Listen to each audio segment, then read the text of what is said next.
Welcome back to the Changeover, your favorite home for raw, unfiltered tennis talk. We are coming to you live, powered by secondserveaces.com, the ultimate hub for deep AI-driven tactical analysis.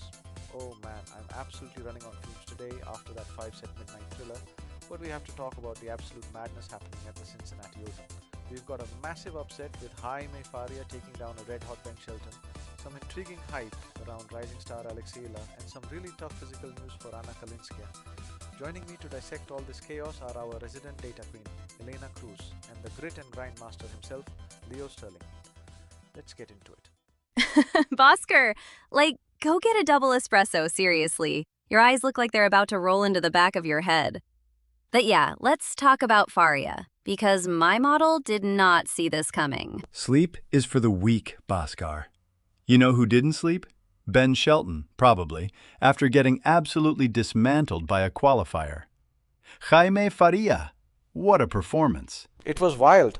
Shelton just won the Canadian Open. He was flying high and then, boom, 6-4, 6-4. Faria just took it to him. Okay, so looking at the numbers, Faria, completely neutralized Ben's serve. And we know Ben's serve is basically a rocket launcher.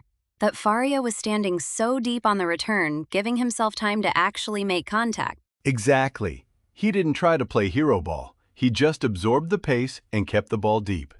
Shelton thrives on quick points. He wants that cheap 1-2 punch. Faria made him work. Right. He made it a physical battle, and we know Shelton can sometimes get a bit impatient when the ball keeps coming back. Exactly. He gets restless. My spreadsheet on Shelton's unforced errors shows this huge spike whenever rallies go past 5 shots. Faria just kept putting the ball back in play, waiting for the error. That's the grit of a qualifier, Elena.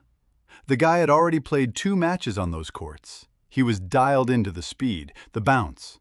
Shelton looked like he was still adjusting to the transition from Canada. Wait, are you saying the Canadian Open champion was rusty?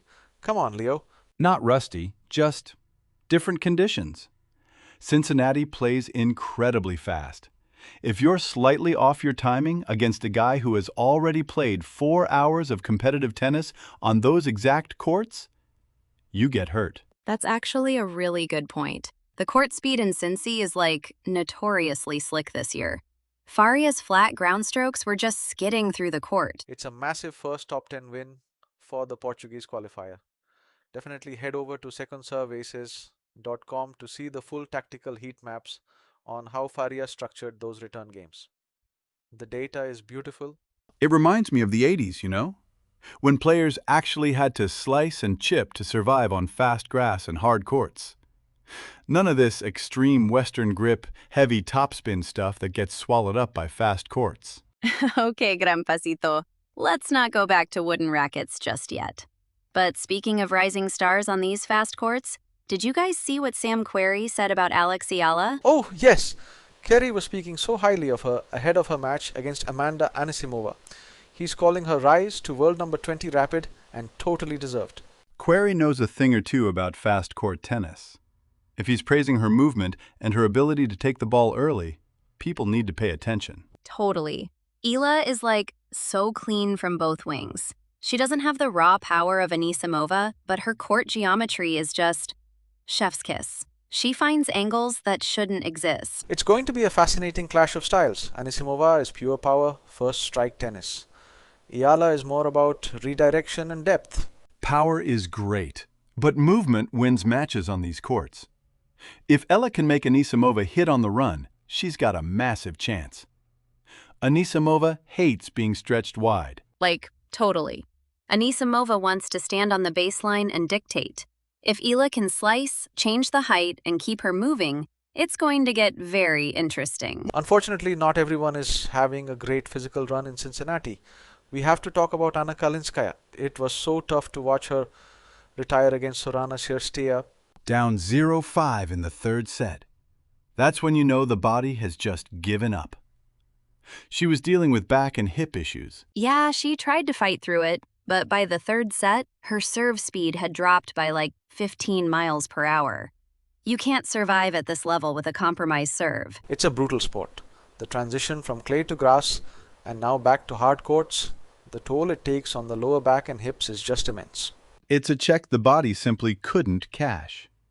We talk about it all the time on the tour. You push, and then the kinetic chain just snaps. If your hip is locked up, your lower back takes all the torque on the serve. And Cîrstea is like the worst opponent to face when you're hurt. She is so relentless. She's not going to give you any free points or let you rest. Absolutely. Cîrstea just kept her moving, exposing the injury. It's a smart, veteran play, even if it's tough to watch. You have to be ruthless. This is professional tennis. If you smell blood in the water, you circle. Okay, Shark, calm down.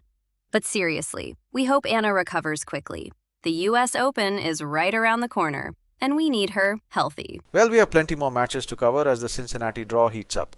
Make sure you head over to secondserveaces.com for our full analytical breakdowns, match reports, and interactive data visualizations. We'll be back right after this quick break.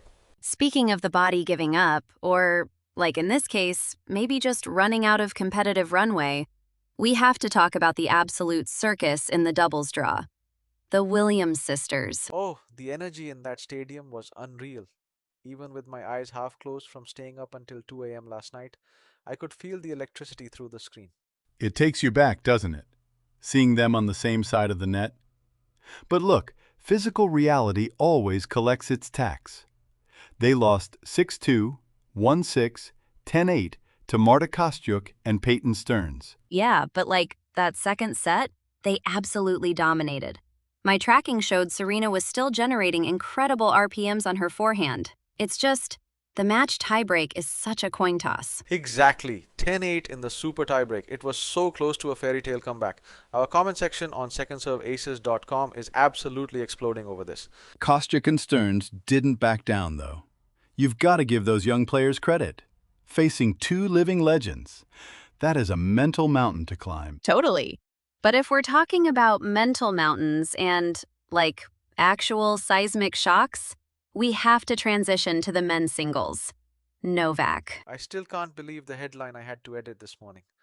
Novak Djokovic, out. To Thiago Agustin Tirante. 2-6, 6-4, 6-4. This was a physical breakdown, plain and simple. Novak won that first set comfortably, but then the depth, the movement, it just wasn't there. Tirante realized he could extend the rallies. Right, and my model had Novak as a 92% favorite after that first set. But Tirante played with zero fear. He was painting the lines, and Novak looked, like, seriously sluggish. It raises massive red flags for New York. The US Open starts in 6 days. 6 days. If he's carrying a physical issue, that best-of-5 format is going to be brutal. It's a check his body might not be able to cash right now. At 37, you don't just bounce back from these minor tweaks in a week. Tirante exposed the lack of lateral quickness today. And speaking of scheduling nightmares, did you guys see what Elena Rybakina and Aryna Sabalenka said about the 2028 Los Angeles Olympics? Yes, they are absolutely slamming the ITF and the IOC over the tight calendar, and honestly, as a fan, I get it. The transition from clay to grass to hard courts is already killing them. Like, totally. Rybakina basically said players are being treated like machines. You can't expect them to fly across time zones, change surfaces, and not expect their knees to explode. The administrators don't care about the joints, Elena. They care about the television rights. But the players are finally standing up. If Sabalenka and Rybakina lead a boycott, the tournament loses all its prestige. We actually have a deep dive tactical piece on how these surface changes affect muscle recovery times live on the site right now. It really puts their complaints into perspective. Oh, is that the one you edited while half asleep, Busker? But seriously, everyone should go read it. It explains why these injuries aren't just bad luck. Hey, my editing is flawless even at 3 a.m. But yes, head over to secondserveaces.com for the full analysis on the Olympic schedule, the Djokovic upset, and all our data-driven match reports. Get the real depth, folks. Don't just look at the scores. See you all next time on The Changeover. Bye, guys. Go check out secondserveaces.com.